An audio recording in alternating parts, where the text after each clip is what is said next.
Hi friends, Roy Haynes here with Lifetime. On this channel I seek to share my take on life and the times that we live in. Life's direction is always or usually an important issue for most of us. Sometimes choices are easy to make and sometimes not so easy. When I graduated from high school in Middleton, Idaho, sometime before the turn of the century, I had no intention of going to college. I spent half the summer working on my uncle's ranch out near Burns, Oregon. And then I came back to Idaho and started working for a farmer near Greenleaf, Idaho. At the end of the summer, the first day of school, I was changing a sprinkler pipe in a hayfield. I looked up and saw a Valley View school bus driving by, and I thought, if I don't get some more education, I'm just going to be working for a farmer or working for the Simplot potato processing plant for the rest of my life. So by mid-September, I was sitting in a college classroom at Treasure Valley Community College in Ontario, Oregon, which is about 25 miles west of where I lived. Other choices can be made because of changes in circumstances, like regarding work, aging, health, and many other situations. I decided to take early retirement and stopped working at Greenleaf Friends Academy in Greenleaf, Idaho. I had worked there for 5 years. On that job, I wore 4 hats: maintenance, grounds, bus driver, and security. After 5 years, I was pretty tired of staying up late to make sure the school was closed up and secure, and then to be at work the next morning, especially on snowy, icy days where I had to be there and make sure the sidewalks were clear and free of ice for the students and teachers. I was glad to move on from that job, but it caused a complication for us. The security job gave us a house to live in so that I would be close to the school. Retiring from the job meant a move for us because the house would no longer be ours to live in. The problem was we lived near Boise, about 30 miles away, and it was and still is such a rapidly growing area. Living in a company house for 5 years left us out of touch of the rental housing situation. We didn't know about waiting lists and high deposits and such. We came close to moving time without a place to move into. So what did we do? We prayed.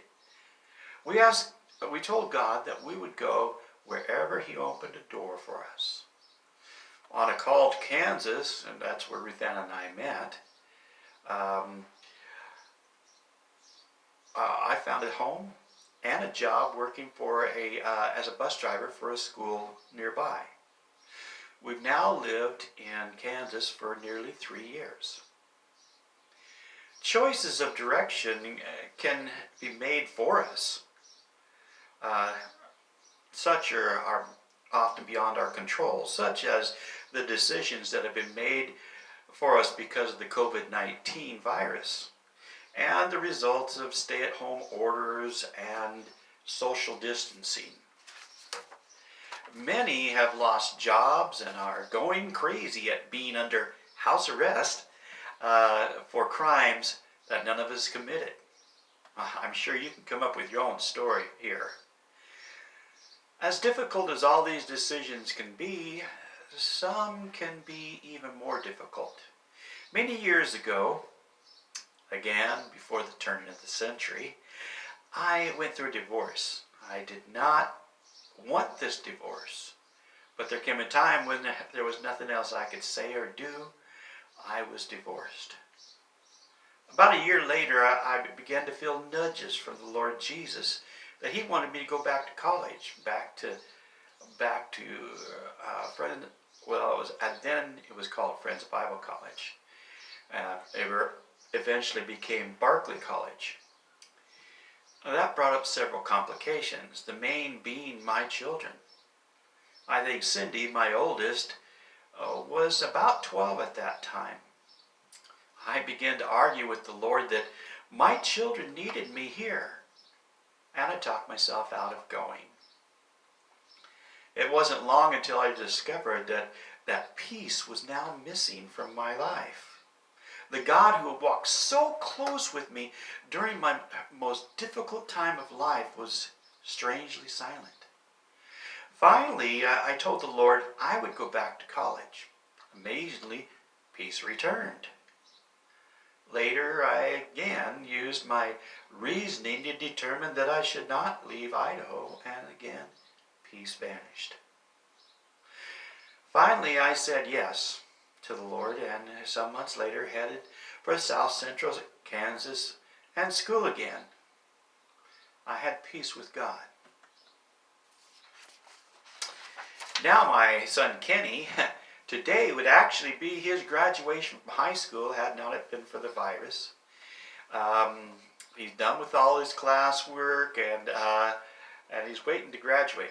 He often has questions about the choices he has about his future, and we always pray with him and we urge him to follow peace. Now, I hope these stories will encourage and remind you to pray and to tell God that you'll follow his open doors and that you'll always seek to remain in the peace that he gives. Again, I want to close with a song.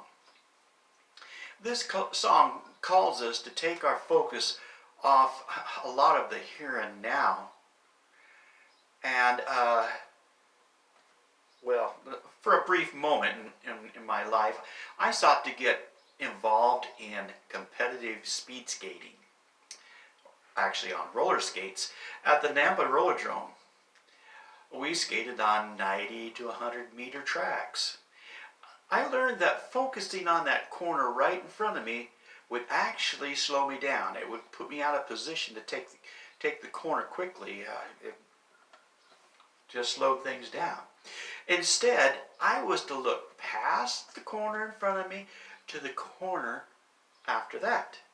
And amazingly, that would actually naturally align my body so that I could take that corner faster.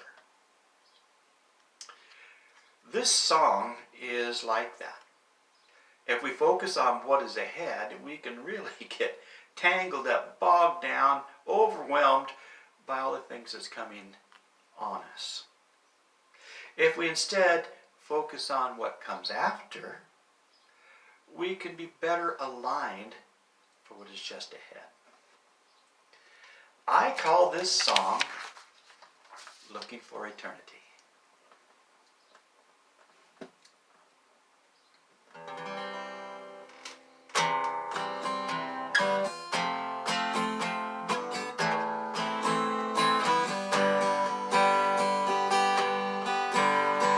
Days flow by like sand through an hourglass, one we can't stop and can't turn back. Bodies wear out, aches and pains grow and grow, so why fight it all? Time to look for something more. Looking for eternity, that's what I'm doing. Looking forward to no more aches and pains. Spending time with Daddy, Jesus and the family. Looking for eternity, that's good enough for me.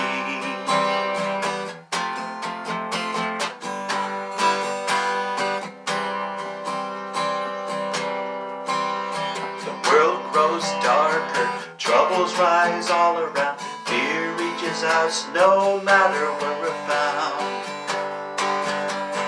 Prophecies of long ago coming true before our eyes. Our work will soon be finished.